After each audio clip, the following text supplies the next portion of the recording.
Hello दोस्तों, मेरा नाम है प्रीतेश।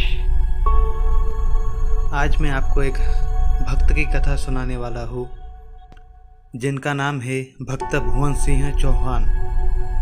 तो चलिए कथा शुरू करते हैं। ठाकुर भुवन सिंह चौहान जाति के राजपूत थे।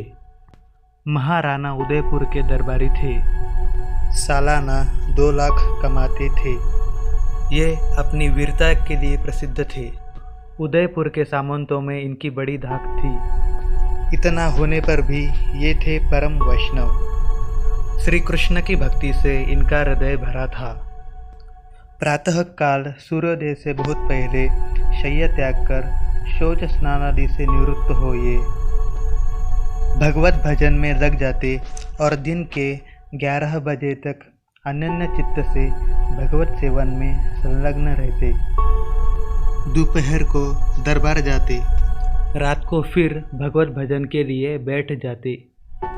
भुवन सिंह जी भजनानंदी तो थे ही, आपके आचरण भी बड़े ही पवित्र थे।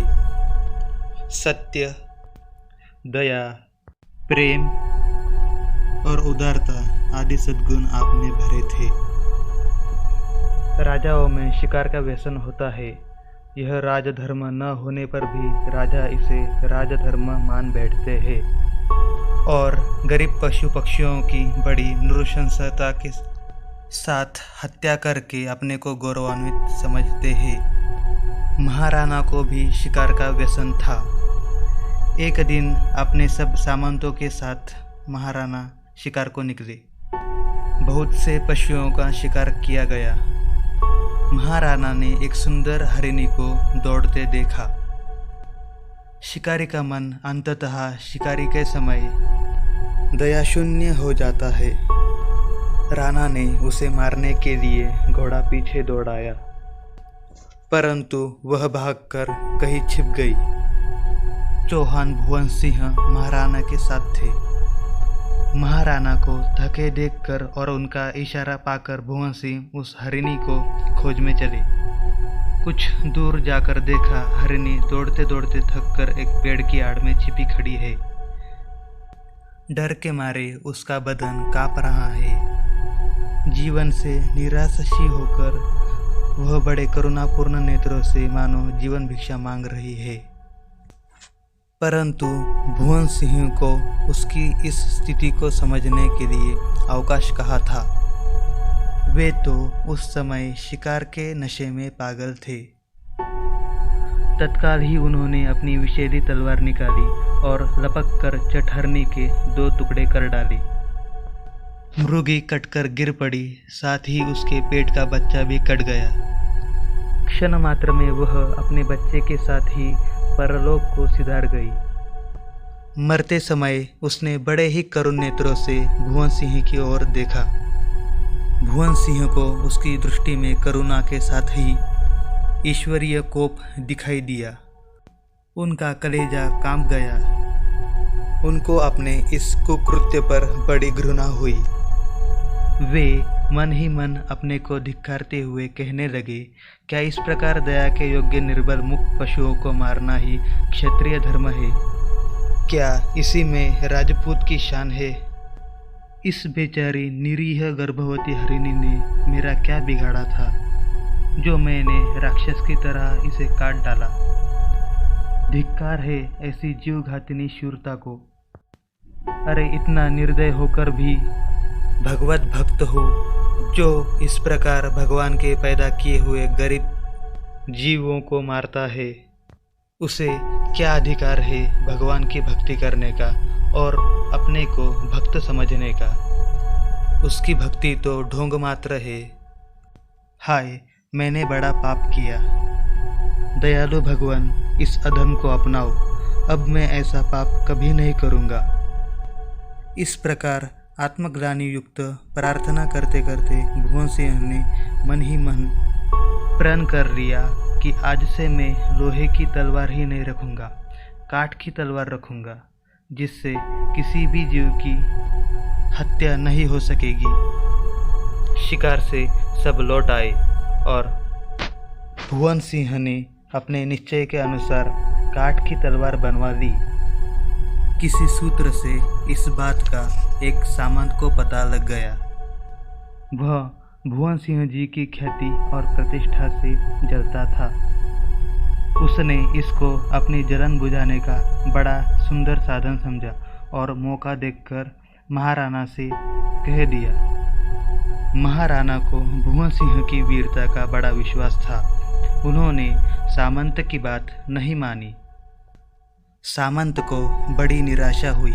उसने एक दिन छिपकर भुवन सिंह की तलवार म्यान से निकालकर देखी। तलवार काठ की थी ही। अब तो उसको अपनी बात का पक्का निश्चय हो गया। उसने फिर जाकर महाराणा से कहा, परंतु महाराणा को उसकी बात पर विश्वास होता ही नहीं था। जो 1 साल बीत गया। तब उसने एक दिन एकांत में महाराणा से कहा, मैंने इतनी बार आपसे प्रार्थना की, परंतु आप मेरी सच्ची बात पर ध्यान ही नहीं देते। एक बार म्यान से निकलवा कर देख तो लीजिए। यदि मेरी बात झूठ हो तो आप उसी क्षण मेरा सिर उतरवा लीजिएगा। महाराणा ने सोचा, यह इतने जोर से कहता है तो एक बार तलवार देखनी तो चाहिए, परंतु देखी जाए कैसे? मैं यदि अपना संदेह प्रकट करके उनकी तलवार देखना चाहूँ और यदि तलवार काठ की न निकली तो फिर क्या उत्तर दूंगा? फिर किसी एक के कहने से ही भुवन सिंह सरी के संभ्रांत पुरुष का यो अपमान करना भी तो अनुचित है। संभव है यह उनसे द्वेष रखता हो और द्वेषवश ही उनको अपमानित करने के लिए ऐसा कह रहा हो। अंत में राणा के मन में एक युक्ति आ गई। उन्होंने एक दिन उपवन के समीप सुंदर तालाब के तीर पर भोज का आयोजन किया। सभी दरबारी सामंत बुलाए गए। भोज के पश्चात राणा ने बातों ही बातों में कहा, देखे किसकी तलवार अधिक चमकती है। यो कहकर राणा ने सबसे पहले अपनी तलवार म्यान से निकालकर दिखाई। अब तो एक एक के बाद सभी अपनी तलवार म्यान से निकालकर दिखाने लगे। भुवन सिंह उच्च श्रेणी के सामंत थे। उनको पहले ही तलवार निकालकर दिखानी चाहिए थी, परंतु वे चुपचाप बैठे थे। इससे राणा के मन में कुछ संदेह पैदा हुआ। राणा ने कहा, भुवन सिंह जी, आप चुप कैसे बैठे हैं? आप भी अपनी तलवार निकालिए। इसके उत्तर में भगवत विश्वासी भुवन सिंह जी यह कहना ही चाहते थे कि मेरी तलवार तो काठ की है, मैं क्या दिखाऊं? परंतु भगवान की न मालूम किस अव्यक्त प्रेरणा से उनके मुख से काठ की जगह लोहा निकल गया। इतना कहते ही भुवन सिंह ने मानो बरबस तलवार म्यान से खींच ली। भगवान बड़े भक्तवत्सल है। वे अपने भक्त के मुख से निकले हुए वाक्य को सत्य करने के साथ ही उसकी प्रतिष्ठा भी बढ़ाना चाहते हैं। तलवार म्यान से निकालते ही बिजली सी चमकी। सबके नेत्र चौंधिया गए। उसकी ऐसी चमक देखकर सभी लोग चकित हो गए।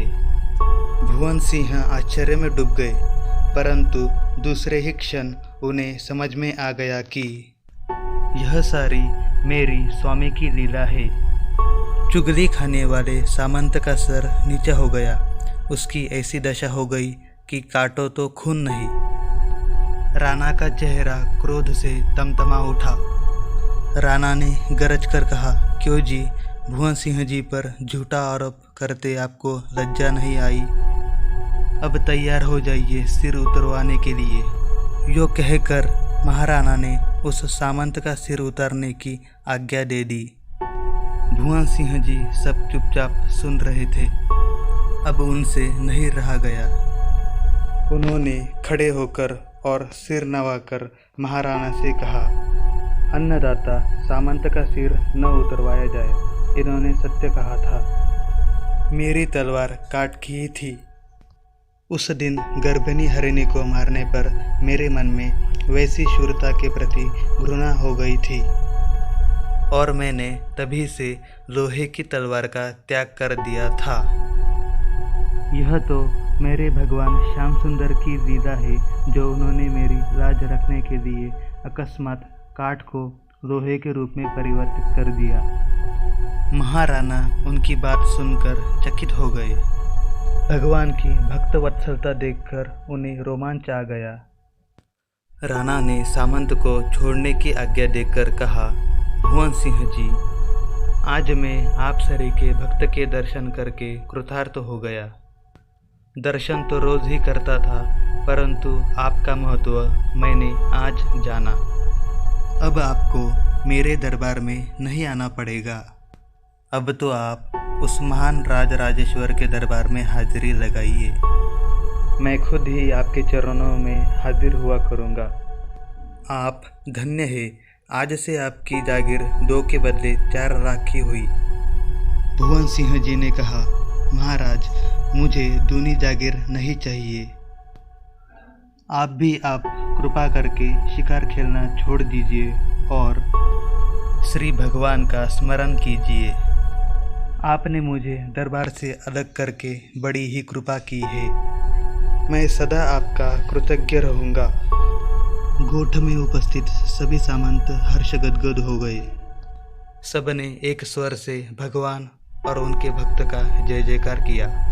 तो इस प्रकार यह कथा यही समाप्त हो गई। आपको यह कथा कैसे लगी मुझे कमेंट करके बताइए। फिर मिलते हैं अगली वीडियो में। जय श्री कृष्णा।